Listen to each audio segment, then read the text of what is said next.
teachers must use the correct approach to teaching and learning. This is about ensuring that they teach, assess, diagnose, and remediate.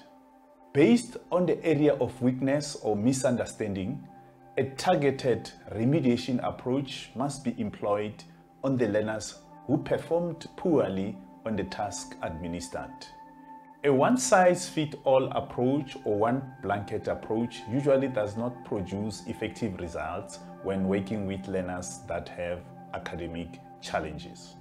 It is for this reason that analysis of a written task must be used to develop the intervention strategy aimed at addressing the scholastic deficiencies displayed by learners in the written task. One of the critical interventions that must be put in place includes the development of the subject improvement plan, which will be used to address the gaps that have been identified in the subject. Some of the guiding principles in developing a subject improvement plan are that it must be specific, measurable, achievable, realistic, and time-bound. My name is Mr. G. Welcome to my YouTube channel. Like, share, and subscribe to my channel so that you get a notification when I release a new video. Comment on the video because your views are important for the growth of this channel. In this video, I will discuss the development of the subject improvement plan as an intervention aimed at addressing the learning gaps displayed by learners in the formal assessment task which was written. A subject improvement plan must not be developed in isolation, but it must be linked to the results of the item or question analysis and the diagnostic analysis performed by the teacher on the administered task. It must be designed in such a way that it caters to the different needs or challenges encountered by the learners on the task administered. It must be reviewed every quarter to evaluate its effectiveness and relevance. Let us now look at how do you develop a subject improvement plan in your subject. We will use the proposed template which is on the screen right now to discuss the different aspects that may be included in a subject improvement plan. As we move right along to the next step of our video, we are now looking at the exemplar template of a subject improvement plan. As you can see, the top part of the document speaks to the subject here, where you're going to indicate the name of the subject which you have developed this subject improvement plan for, right? The grade as well as the term. So that is the important part of the information that should be appearing right there on top of the subject improvement plan, right? It is on the form of a table. It is here in the form of a table, right? We have the first column here that speaks to the focus area, followed by the second one which speaks to the indicators, then activities, resources needed, responsibilities, time frame, and lastly is going to be a target group. All right, if we are to focus on this, the first part of the table of the subject improvement plan, maybe before I can go any further, I must indicate that earlier on in this video we have indicated that a subject improvement plan should not just be developed in isolation. It is something that is informed by the analysis of the results from the formal task that learners set for. Okay, so for it to be relevant, it should be linked to a formal task that has been administered already, and the results of the analysis, the question or item analysis coupled by the diagnostic analysis, should be the ones that determine the content of the subject improvement plan so that it is relevant. All right. We take, for instance, that in this particular case, this is a subject improvement plan intended for learners in grade 6, natural sciences and technology. All right. So these learners set for an assessment task which assessed them on the electric circuit. Okay. That is the focus area. So the assessment task, amongst some of the topics that it tackled, it also included the electric circuit. So this is one of the focus areas that the formal task focused on. All right. We move right along to the next column on your right. It speaks to the indicators. So now that you will have developed this particular subject improvement plan, what is it that will indicate that learners have achieved based on what you have planned to achieve? It means based on this particular exemplar, learners must be able to now identify the components of an electric circuit. Okay, meaning that in the test or in the formal task, there was a question which needed them maybe to identify the components of an electric circuit, and there are learners that haven't performed well in that particular question to an extent of the teacher considering to intervene by means of making sure that that particular aspect is now zoomed into. All right. So one of the indicators is that now learners must be able to identify the components of an electric circuit. Okay.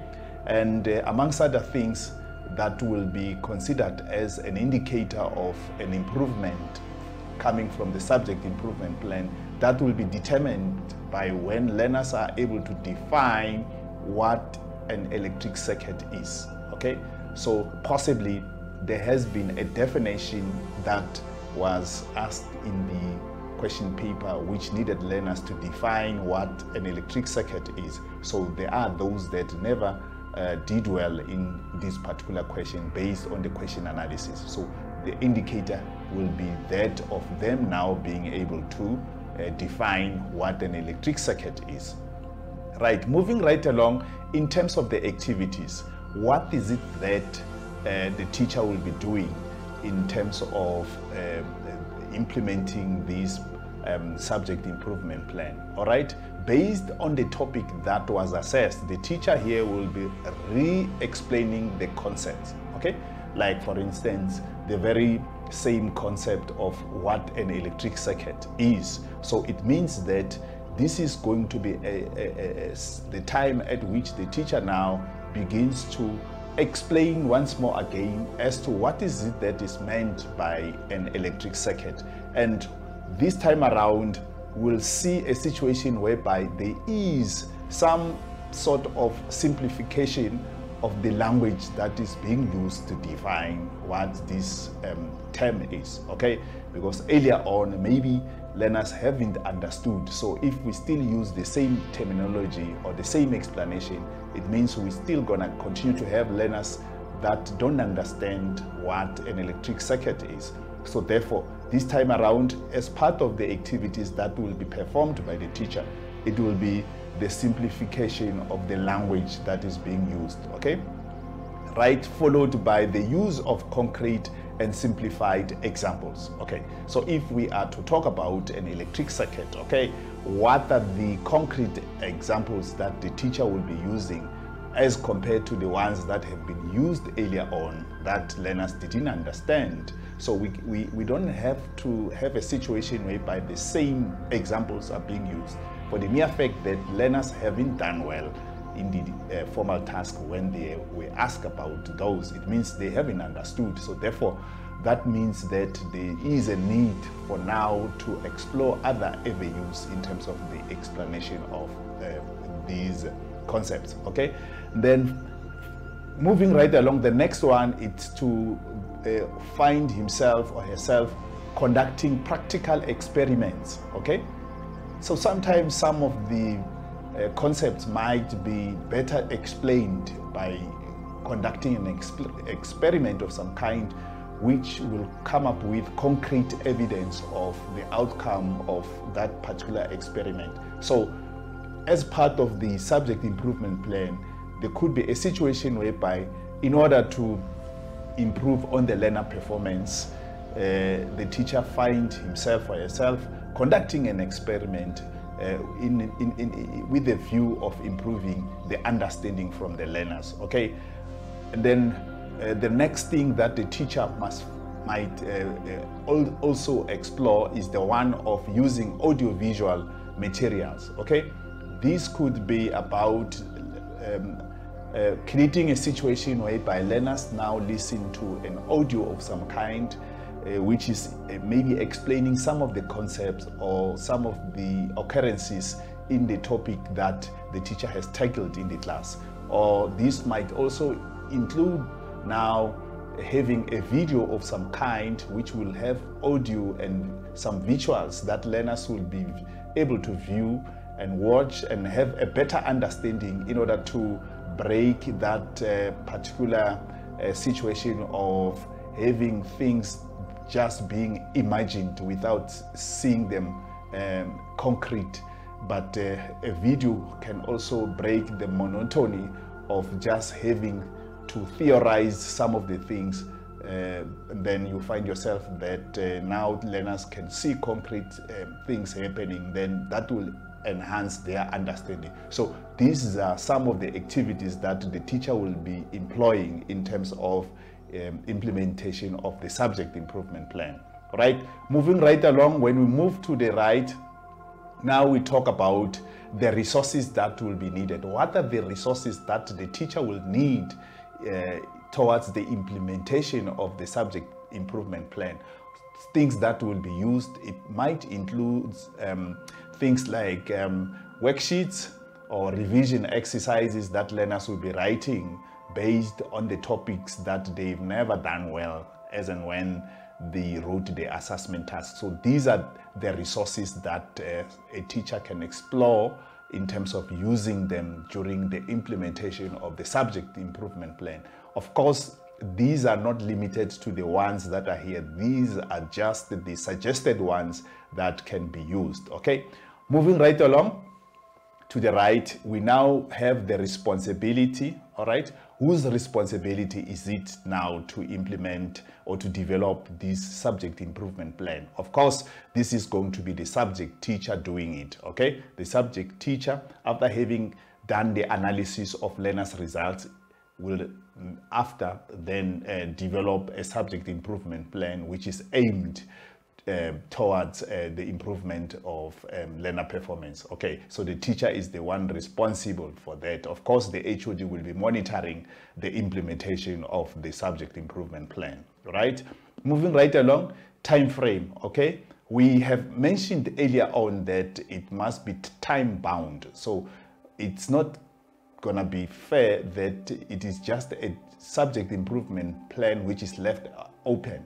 There should be time at which it's going to be implemented, so that there would be time in future whereby there is some review of some kind to check on the progress made towards the improvement of learner performance or understanding in terms of the concepts that they couldn't get right as and when they set for that particular formal assessment, okay? Right? Then the last column, it speaks to the target group. The target group here, we referring to who is it targeted for, okay? In this case, we said this is a subject improvement plan for the learners in the natural sciences and technology in grade 6. Hence, you can see that it is indicating grade 6 learners, okay? This is the target group which the subject improvement plan was developed for, okay? Then, based on the number of concepts that that formal task may have touched on, you will have a list of different topics that were catered for in terms of that particular formal task. Like in this case, we have an example of the second focus area, which is the electrical conductors and insulators. So this is being mentioned as one of those topics that were assessed in that formal task that learners set for, right? Then as we move right along, just like it happened with the previous topic, you're going to have the indicators when learners have now understood the work. How are we going to see that this time around they will be able to identify and classify different materials? Okay, so that is our performance indicator here, identification and classification of different materials, okay, by learners. So that is how we're going to measure whether learners have understood or not, right? In terms of the activities that the teacher will be doing when it comes to the electrical conductors and insulators, he or she will now be having different materials, including paper, clips, nails, wire, steel wool, coin, plastic, glass, ceramic, you name it, okay? Different materials will be collected by the teacher in order to explain the concept of electrical conductors and insulators, so that learners are able to understand as to how are these materials different, okay, and then how do they differ in terms of how they conduct heat, and how some of them are considered to be insulators, okay? So in the process, the teacher will also be using video clips, simulations that will simulate some of the processes in order for learners to better understand this concept of electrical conductors and insulators. Remember, this is designed as part of the subject improvement plan. Of course, moving right along to the resources, it will include worksheets, revision exercises, and the other materials that the teacher might consider to be critical or important in terms of when he or she is implementing the subject improvement plan. Then in terms of the responsibility, it's still gonna be the teacher. Then in term 3, then the target is grade 6. So basically, that is how a teacher can develop a subject improvement plan that caters for the results that have been analyzed that indicated that learners have not done well in some concepts. Then he or she now decides to intervene to improve on the learner performance. Okay, so the example here might have been that of natural sciences, but I must explain that the principle is the same, okay, in all the subjects. Okay, you will have done the analysis of results in your subject, depending on which subject you're teaching. Then using the outcome of what your analysis have told you, now you develop the subject improvement plan, which will be targeting those areas that you have identified to be problematic. Some of the challenges that I've seen with some of teachers is that of coming up with a blanket approach, assuming that all learners had the same challenge in the question paper or from the formal task. Each and every learner might have had some of the problems in some questions. So therefore, it is important that we have a targeted kind of remediation in your subject improvement plan, which is intended to address the challenges as identified. Remember, you will be a genius if you can comment on the video, like, share, click on the subscribe button. Thanks a million for your time.